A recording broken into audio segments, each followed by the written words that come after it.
Hello. My friend, great to see you.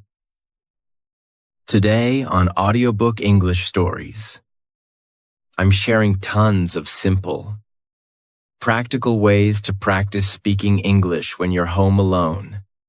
And yes, Home Alone sounds like a movie. But this is your real-life English training. Are you ready? Let's do it. Hello. And if you don't know me, my name is Ariel. I run the channel English 5 Days. So, listen. Today we're going to be looking at how to practice speaking English when you are alone at home. It's not so easy for many people. Right. Because maybe you don't have any native English speakers in your city. Maybe there are no tourists that you can go and harass. Maybe there are no groups locally where you can go and chat and do English. Speak English. And maybe you're not ready to go on Skype and try. Try and find some random English person to chat with. Somebody you don't know. I mean, that can be quite hard. Especially if you're a little bit shy like me. So, what I want to do today is share with you lots of ideas about how you can practice speaking when you're on your own at home. Alone. Right. Good. Now, if you do know me, you may be thinking, what's that strange orange block over there that wasn't there before? True. And this is my meditating mat. Sometimes where I sit and meditate. Sometimes I don't sit on the wall. I'm just tidying at the moment. So I couldn't find a place to put it. So, right now, it's over there. Okay? The truth about speaking is that, yes, you can watch videos, you can watch films, you can listen to podcasts. All of that is great. But at some point, you need to start speaking. And you can speak on your own. But also later. You'll need to start interacting and practicing speaking with people. But that's not always easy to do. And so, right now, today, I'm going to focus on some really practical, simple activities you can do when you're on your own at home to start practicing speaking. So, the first technique is called speak into the mirror. And this is really useful. But it's really, really simple. Right. It's easy because you can do this first thing in the morning when you're brushing your teeth. Or, well, you can't speak and brush your teeth. But just before you brush your teeth and in the evening, before going to bed, when you wash your face, what do you mean you don't wash your face in the evening? Why not? My mother always told me, make sure you wash your face. Clean behind your ears. Wash your neck. Scrub your neck. Yeah. Wash your face before you go to bed. It takes all the dust and pollution off your face. Apparently. Anyway, that's a great time that you can do it. And this is good because the key to learning and preparing for I is habit. Right. And if you can attach your learning to an existing habit, brushing your teeth or washing your face, then it makes it much easier. Now, I used to do this when I was learning Chinese. And in the morning, after brushing your teeth, I would just have a few sentences talking about what I'm going to do today. In the future. Right, speaking Chinese. Right. So, today I'm going to go to the park. I need to go to the supermarket. I'm going to buy some vegetables. I'm meeting Jack at 6:00. I might go to the cinema. All in the future. Brilliant. And then, at the end of the day, you can talk about what you did or what you have done. Right. Today, I went to the park. I played football. I went shopping. In the end, I've done a lot. It has been a good day. Right. Past tense. Present perfect. As well. So, you can see, it's actually great to practice different tenses. It's a bit like writing your diary at the end of the day. Right. Which is also a great way to practice writing. But this is speaking in front of the mirror. It's nice. It's reflective learning in many ways. Okay. Moving on. The next one I call collocation fun. Right. Collocations are words that are often used together. Right. Like we talk about heavy rain. Heavy rain. In English, we don't say big rain. Today, there's big rain. No. There is heavy rain. So, these are cations. Collocation fun is where we're going to practice speaking using a very common teaching method. Really. Based on the task-based approach to teaching. And it's based on prepare, practice, present. So, we'll be preparing the words, the collocations, practicing sentences, and then presenting a whole talk. Okay. Now, the reason I suggest doing this in front of the mirror is that, actually, there are great benefits of talking to a mirror. Right. First of all, mirrors don't answer back like young children or wives. But apart from that, right. When you're speaking in the mirror, you can look at your mouth and you can see the kind of movements that you're making, which is great. Right. It's useful for pronunciation. You can also check your body language. You may be surprised to see that you speak like that without ever moving your arms. Or that you suddenly realize that I'm doing this all the time. That's fine. But being aware of your body language can be quite good. And also, you feel like you're talking to someone. Right? Many people I know. And this happened to me. Right. I practiced for a long time with a book. And when I went to speak to somebody in the foreign language, it was like a shock. Seeing this face in front of me. Oh my God, but practicing with the mirror, you got used to a face in front of you. Right. So, it does help. So, let's look, then prepare. Practice. And present. Preparing, what I suggest you do here is, you take a topic. Right. A recent topic we were studying in the live lessons was science. Right. And then, get some collocations. You can use your course book if you want. You can get on to the internet. You can go to my channel and watch other contents like How to Learn English, My Struggle to Learn English, and others, etc. This one, called English, 5 days. And in here, right, you have got free videos. Lessons. You can go through to the free video lessons. And there is a recent one on how to learn English, so you can just listen. Right. Download the video. 1. Video. Yeah.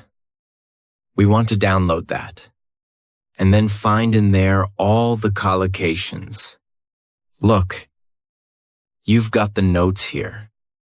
And here, you've got collocations. You've got idioms. You've got loads of stuff. And what I would do is I would take maybe 6 or 7 collocations or idioms. Like exact science. It's not rocket science. To be on the same wavelength. And that's the preparation. Right, that's step 1. Step 2 is in front of the mirror. Just make a sentence with it. Right. Exact science. Well, parenting. Bringing up children is not an exact science. Cooking is not an exact science. Frying an egg. It's not rocket science. It's actually quite easy. Right. And then, in the end, after practice, present, I take one of the old Part 2 questions around science. Maybe something like, describe an area of science you're interested, and then start to talk about it for maybe a minute, and trying, if possible, to use some of these phrases and sentences. Right. Describe an area of science you're interested in. Well, okay. I guess an area I'm interested in, actually, is cooking. And I know it's not an exact science. But I guess it's a branch of science. A branch of food science. Maybe. Right. And I am interested in the science behind cooking. I think it's very interesting. I know with cooking, when you heat things up, they change. And when you mix different things, like sugar and vinegar, you get different levels of acidity, and chemical reactions happen. So, I think it's really interesting. Right. I think chefs and scientists are really on the same wavelength because they're trying to experiment, discover new things. Whether it's cooking or new dishes, things like that. I know cooking isn't rocket science, but I am interested in how it works. And so, yes, although it's not a hard science, I think it's an interesting area of science for me. So, you can see what I'm doing, really, here, is not giving a perfect Part 2 answer. I'm just trying to activate and practice some of these expressions that I've been learning. And that's it. Really. So, that's it. It's great because that preparing the collocations, practicing the sentences, and then presenting a talk is a really tried and tested method. Do it in front of the mirror. It's great. You get everything. You get the contact with somebody. But you can see yourself. You can monitor yourself. It's really effective. Cation fun. Great. I want to go and do it. It sounds like so much fun. I'm going to do it again right now. I'll be back in a moment. And next up is practice with short audios. Now, I am a big fan of extensive listening. Right. Listening to podcasts and films, that's great. But when it comes to speaking, I think short audios are much better. They are bite-sized chunks. They're easy to use. And your concentration is shorter for shorter periods of time. You can work with, for example, recorded P sample answers. There are many websites that have those. Not written. It must be recorded. Right. You want to listen and then speak. There's a tool that I've talked about in the past to many of the students here. It's called LingQ. And I like it because it's full of short audios that you can use to help start speaking. And it's free, I mean. There is a paid version. But, you can get lots of stuff for free, which is great here. So, let me show you first of all how that might work. So, this is LingQ. Okay. I'm not going to explain how it works.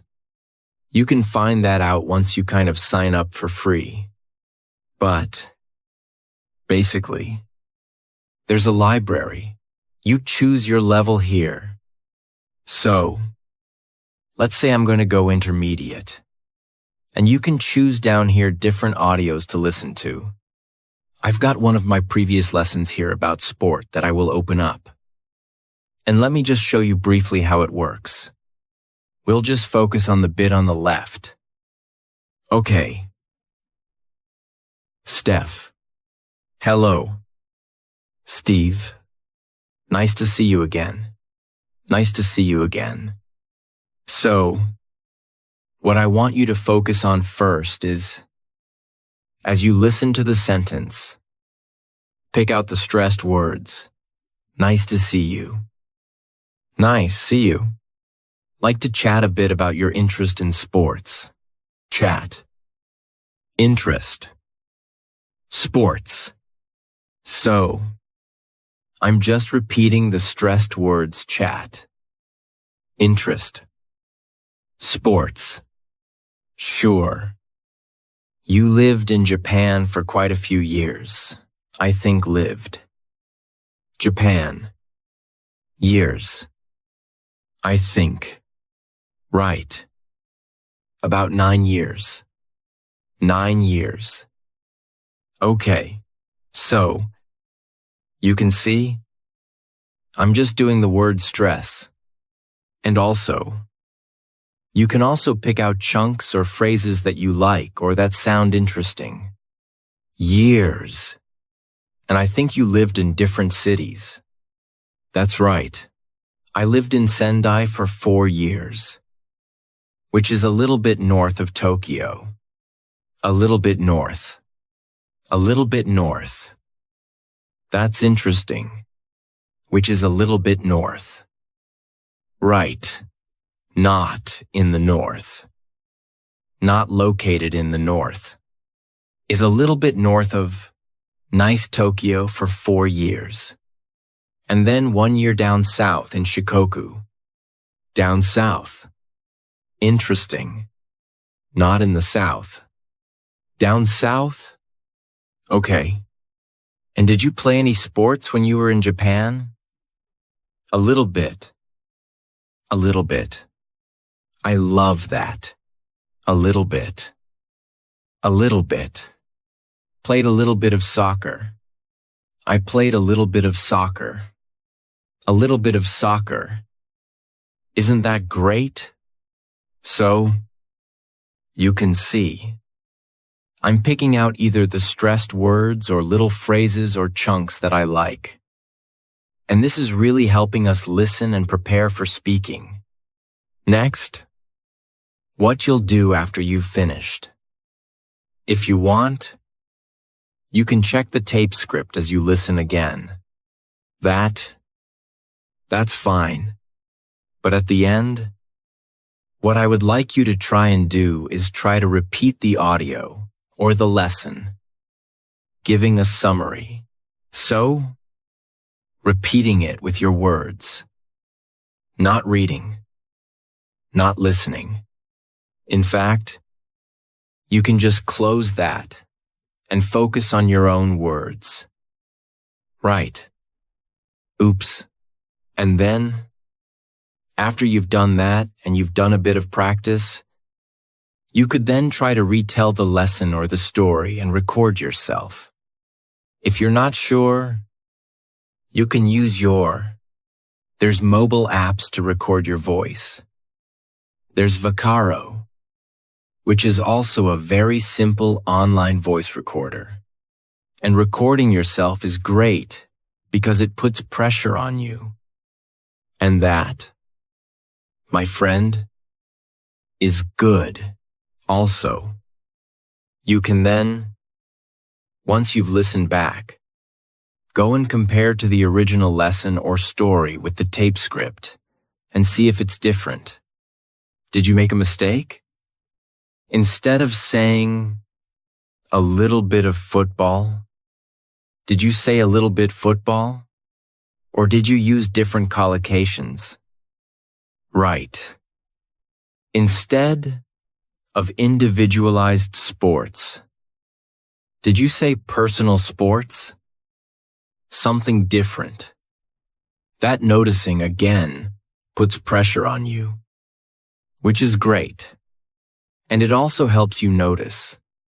A noticing language is a kind of feedback which is essential to improve.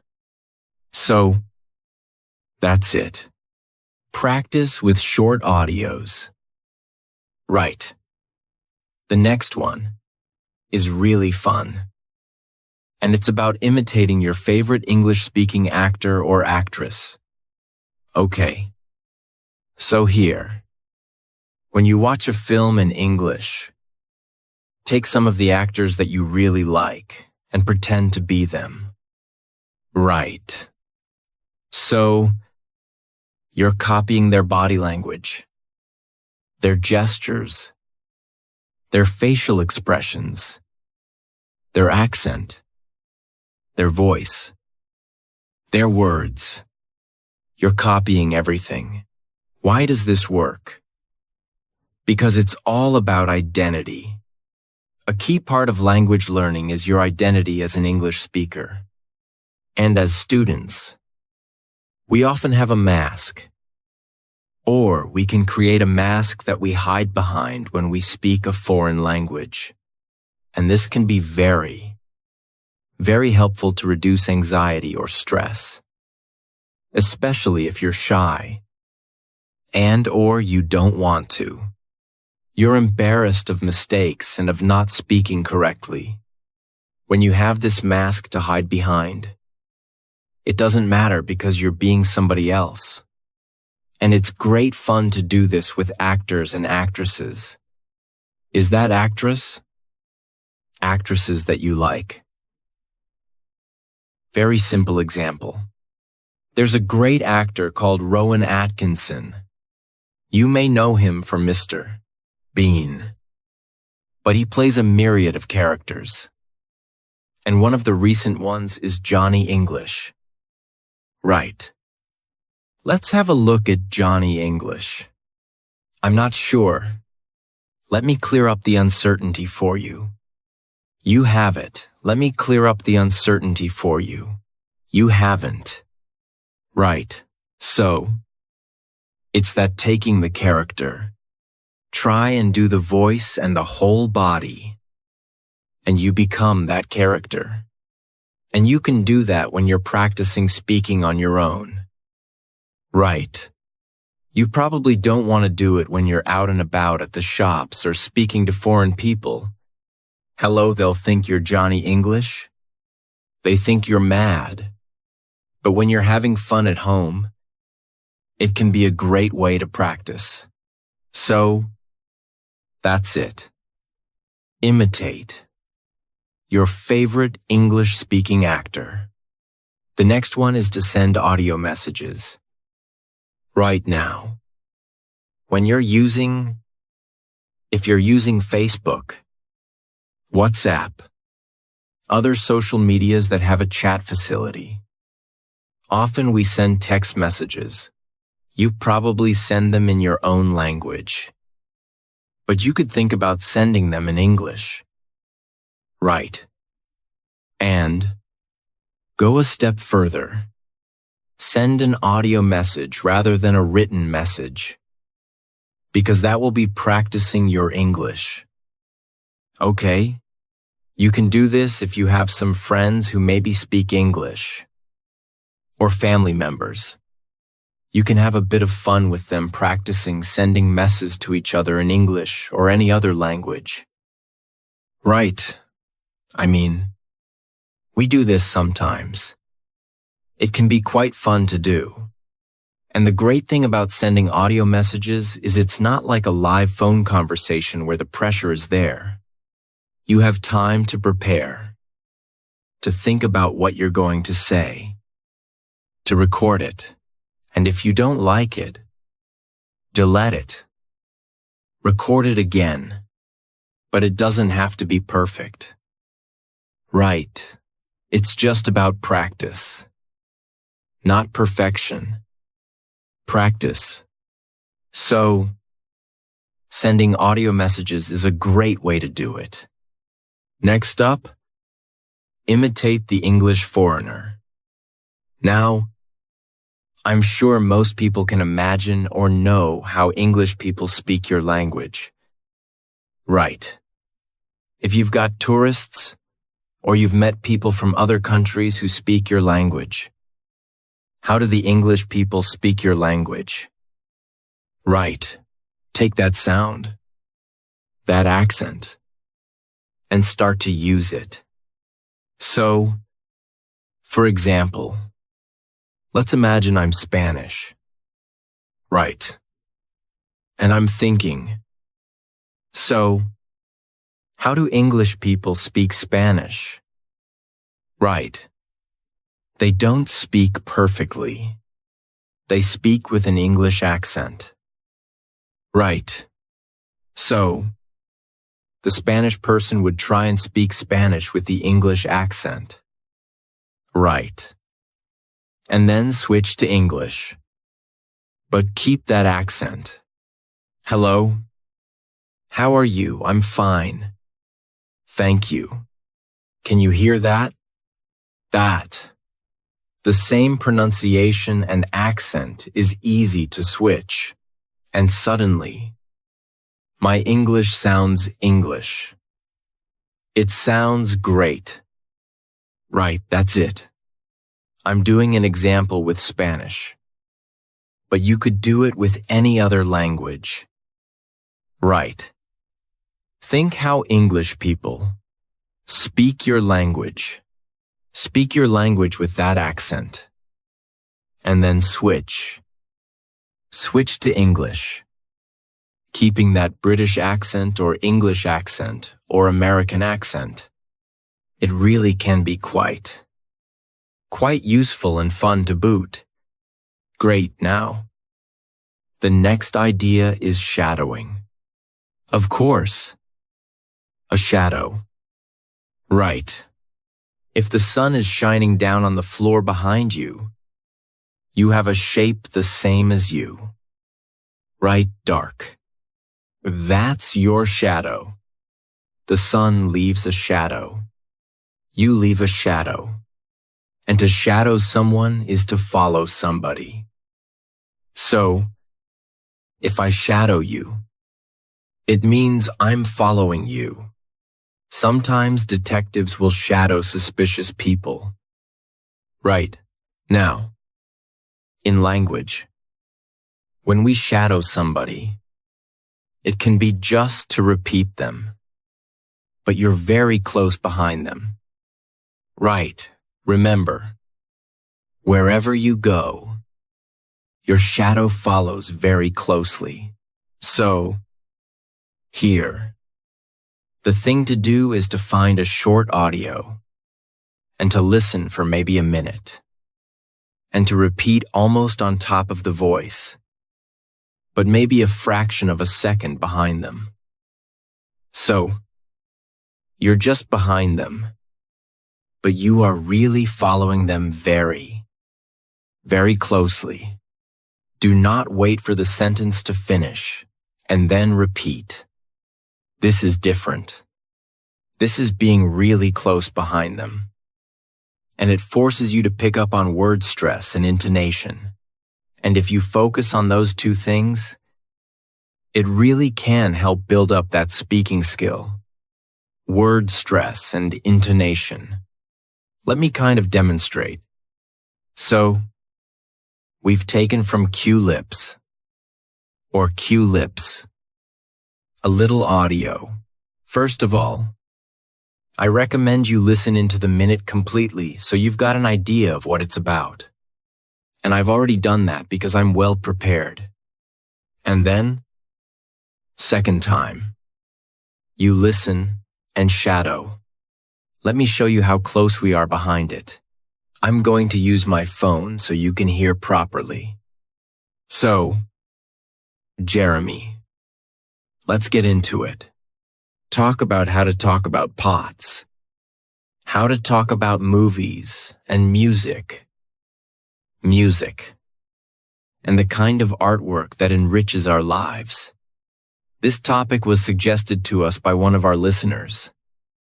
And she sends us email, which I will read for everybody now. It says, "Okay, I think you get the idea. Right. So, it's different from wait. Listen. And repeat. It's shadowing. Following closely. At first, it's very hard. But the more you do it, the more you'll be noticing word stress, intonation, even accent. I noticed I was picking up a Canadian accent about it's all about. Right, that is shadowing. Let's move on. So, we've had shadowing. Right. Now, we're going to look at responding. What is responding? Well, put very simply. Responding is, you hear a question, you get an idea, you give an answer, you respond. The biggest problem students have is that they practice. They take a question. They know the question. They've prepared it. And they practice giving answers. Right. What happens in the exam? Well, surprise. Surprise. In part 2, you get strange questions you weren't ready for. What do you think of globalization? And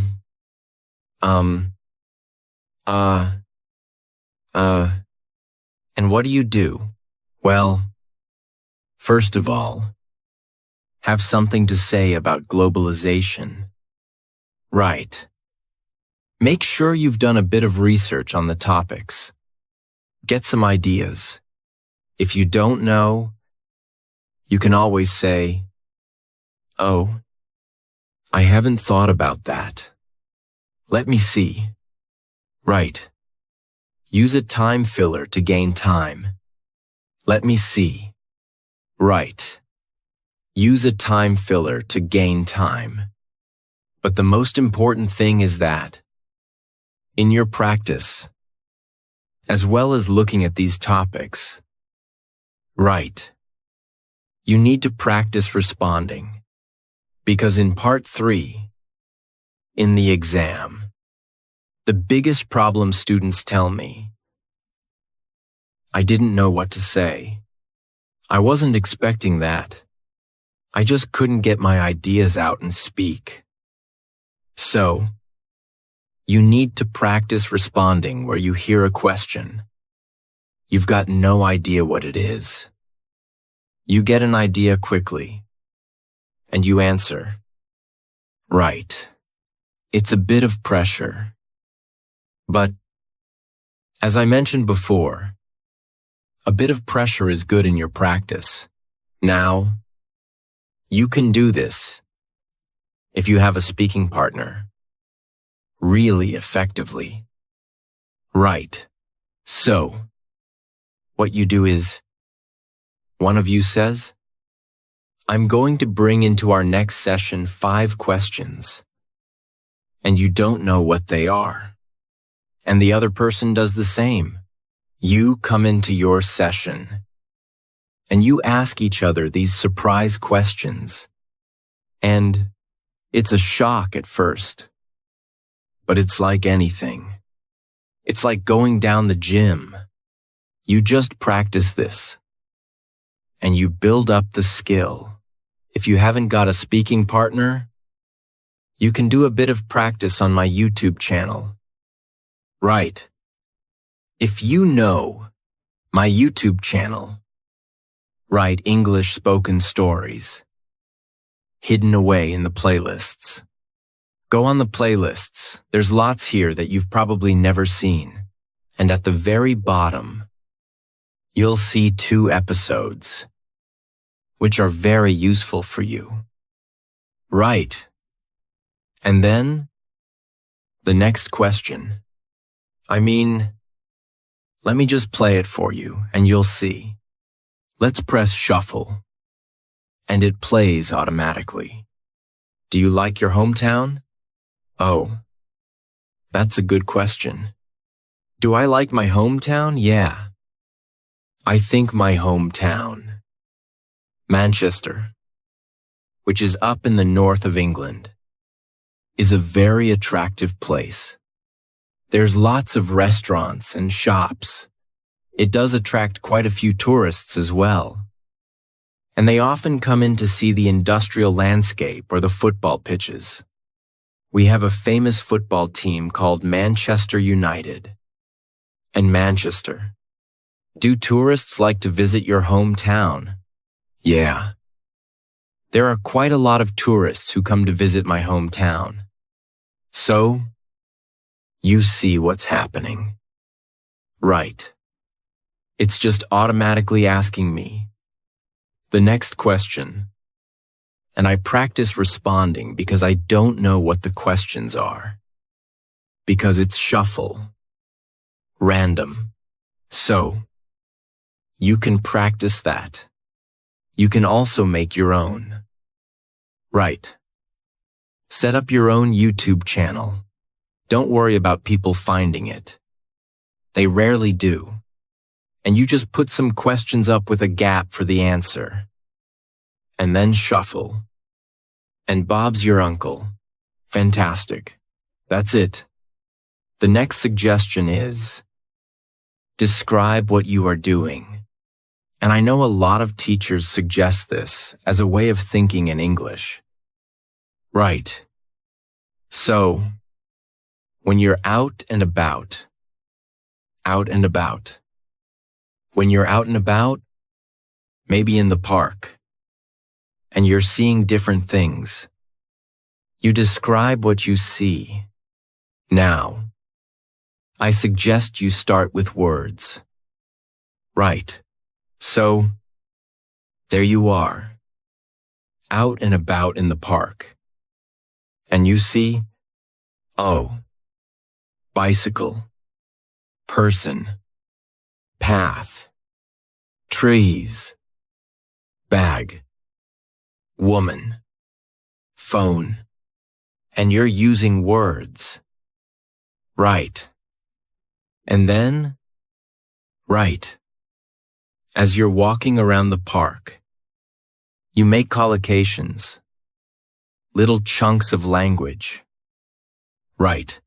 Riding a bike, a long path, a cluster of trees, the woman glued to her phone, picnic, having a picnic, maybe, right.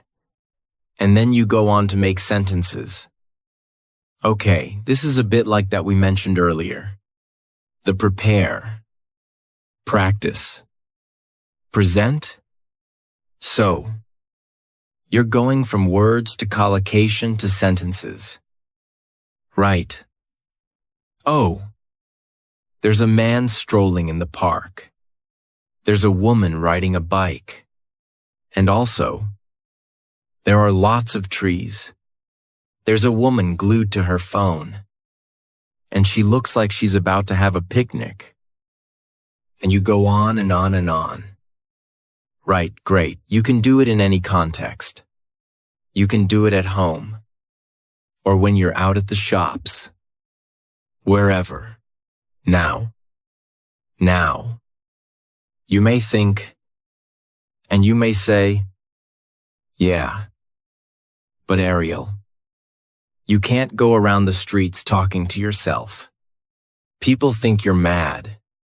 Well, yes and no. Right? Nowadays. Put these on. Right. Nowadays. People walk around, and they're on the phone, and like, hello? Yeah. John. Yeah. I'm in the park. Actually, yeah. It's lovely. There's a man strolling over there. There's a woman riding a bicycle. Yeah. I'm good. How are you? Right, that's perfectly normal to be talking to yourself in the streets. Right. And if you're not comfortable with that, you can pretend that you're Johnny English. Right. Pretend you're a spy. Hello. Yes. There's a man walking along a path. There's a woman riding a bicycle. And I think there's a woman glued to her phone. And she's about to have a picnic. Call in the police, get Johnny English, pretend to be a spy, I don't know. It's very normal. But the key speak out and go from words to collocation to sentences. Great practice. You can do it at home as well. I mean, I'm talking about getting some fresh air. Nowadays, that's not so easy. Right.